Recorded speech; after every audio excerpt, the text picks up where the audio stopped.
Welcome back to the lounge. We're here in beautiful downtown Austin, Texas, at the tiniest bar in Texas. I'm Daddy Brad. I'm Daddy Owen, and this is a show where we get the questions that are most affecting parents today, and we answer them for you. This show today is brought to you by One Step Ahead, the finest resource for finding baby-proofing products on the web. What's the question for today, Daddy Brad? The question today is, what is the least baby-proofed part of your house? The most dangerous room, if you will.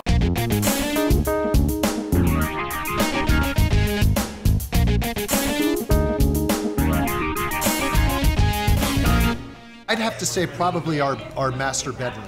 You know, No locks on the door? Candles and Yeah? Probably the bathroom. I saw in various baby catalogs there are things you're supposed to put in the toilet, right? Or things, and I never quite understood how exactly you made that work, so we just didn't do it at all. The house, my whole house. Yeah, I've seen your house. You don't have the plug-in electric things? I have plug-in electrics, everything. I don't have anything covering them up, if that's what you mean. The little clasp that goes on with the... Sockets?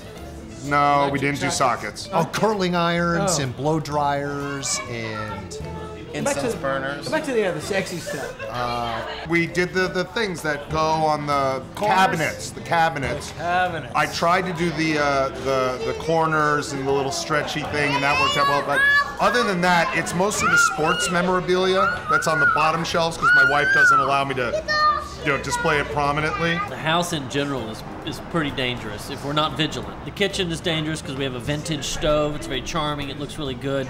But when you're cooking it it gets really hot. Like children shouldn't be near it. battery operated. I'm just saying. Inflatables and stop that. What? This is a family show. You were the one with candles. I'm sorry. Why do you have an old stove? I mean, you couldn't get a new one, or? No, it's cool. It looks cool. It's kind of like a coral snake. It won't just bite you. You got to kind of pick it up and let it gnaw on you before it really does damage. Did you guys sweep up the broken glass in the living rooms? Last time I was there, it was like that You saw that. broken glass. And Arden's doing it now, our child. It's a project, it's an art project. We sort of say, don't get cut, get a cookie. Underneath the sink where you keep your cleaning products. Yeah. Number one. What would you do? Either tie wrap them. Tie wrap your cleaning products? How is it sort of evolutionary advantageous for a child to be attracted only to those things that are most potentially harmful to them? Because there's too many humans. Aren't there these fancy little things that are There are tie wraps? fancy little things that you can find it one step ahead and buy and put on there so you can get in and out very easily. Our sponsors. Yeah. Oh really? Wow. Yeah. We keep the candy on top of the refrigerator and the poisons under the sink. It takes a lot of work to baby-proof a house. I mean, you've got electric sockets, you've got cabinets, you've got, we've always said we don't care if they die as long as they don't get fat. I have my grandfather's double-headed axe hanging on the wall, and it occurred to me that I have a lot of tools hanging on the wall that could be dislodged by my 2-year-old. Are you a lumberjack?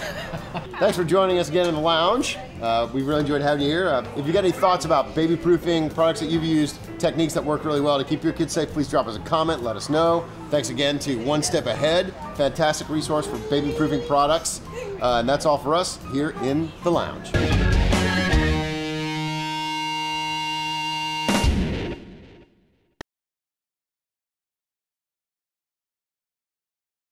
Here's an idea. Paul Bunyan, take the double-headed axe and keep it somewhere else.